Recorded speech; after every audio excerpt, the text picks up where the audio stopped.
შემდეგ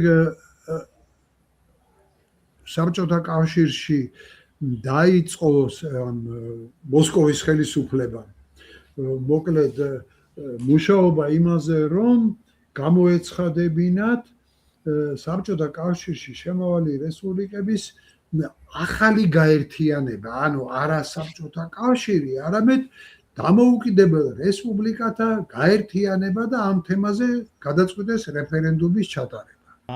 ეგ ეპიზოდი ჩემთვის ძალიან დასამახსოვრებელი იყო, იმიტომ რომ საერთოდ ეხლა ვის უკვე საქართველოში გავლენებები და დავალებები და ის კრიტიკულ სიტუაციებში, მაგრამ ჩემი საერთაშორისო საარჩევნო კომისიაში მუშაობის პერიოდში მე არ მახსოვს არც ერთი შემთხვევა, რომ ვინმეს ეთქვას, რომ ვინმეს ნებისმიერ ყველაზე მაღალიდან დაწყებული რიგითი მომხრეებიდან, რომ იცოდე, რომ აი ეს საკითხი არ უნდა გავიდეს, ან ამას უნდა დაუჭირო მხარი. არასოდეს ჩემზე ზეწოლა არანაირი არ ყოფილა და ერთადერთი მოხდა მაგ შემთხვევაში, როცა ჯაბას კანდიდატურა შემოდიოდა, ისიც ერთ-ერთმა გუნდის წევრმა მითხრა რა, რომ ნოდა რომ ხო იცი ახლა შენო რომ ჯაბას გასვლა არაფრით არ შეიძლებაო და შემოვიდა ეგეთი განაცხადი, 5 ადამიანი აწერდა ხელს ჯაბას პრეზიდენტის კანდიდატად წარდგენას. ესენი იყვნენ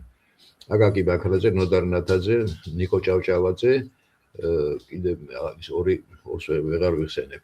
თამაზ კვაჭანტირაძე თქვი?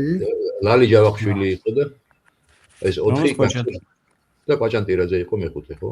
მეხუთე, კი. ხო და კიდე ერთი დარიო რადიო, მუდამ კარგი დარია.